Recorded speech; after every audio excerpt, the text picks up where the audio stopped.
Starch, oil, and bacteria. Is your paneer slowly poisoning you? In recent days, news and social media platforms have been flooded with reports of paneer adulteration, with some even claiming that paneer is the most adulterated food in the country. To understand the issue clearly, we must look at the facts because not all concerns raised are valid, and some of the outrage appears to be fueled by social media hype.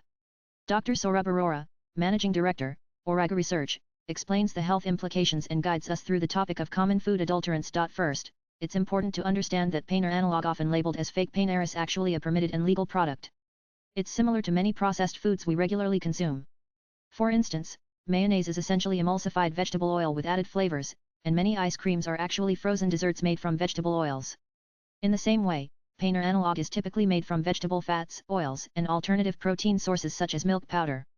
Therefore, while it is legal to manufacture and sell paneer analog, mislabeling it as real paneer is illegal and misleading. Another issue is the method being popularly used to detect adulteration, the iodine test, which is designed to detect starch in food products. However, this can often produce false positives.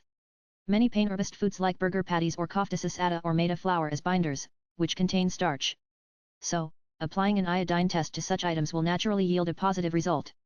This doesn't necessarily mean the paneer is adulterated. If, however, a whole paneer cube or paneer tikka shows starch when tested, that could indicate adulteration. Now, this is not to suggest that paneer adulteration doesn't exist. In fact, if most paneer samples are tested, they do fail, but for different reasons. Typically, the water content is higher than permitted levels, and fat content is too low. Moreover, adulteration with vegetable oils is common.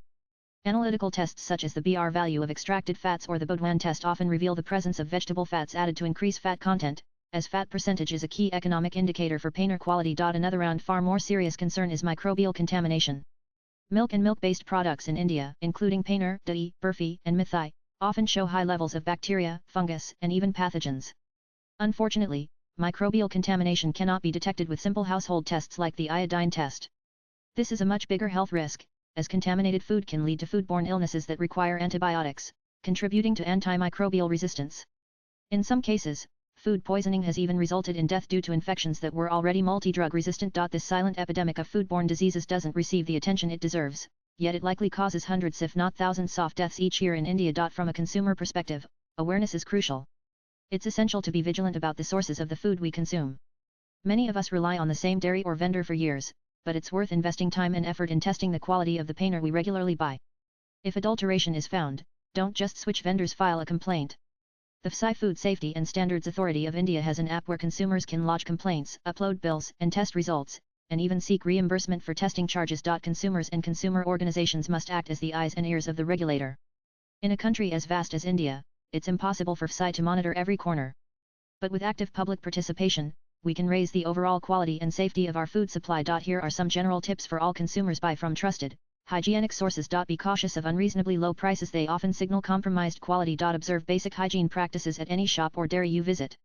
The premises should be visibly clean and display an FSI license. Swipe left for next video. There should be no foul smells. Your nose is a natural tool for detecting microbial spoilage. Lastly, despite these concerns, there's no need to panic or eliminate paneer from your diet. It's a good thing that such issues are coming to light, as it creates pressure for accountability and reform.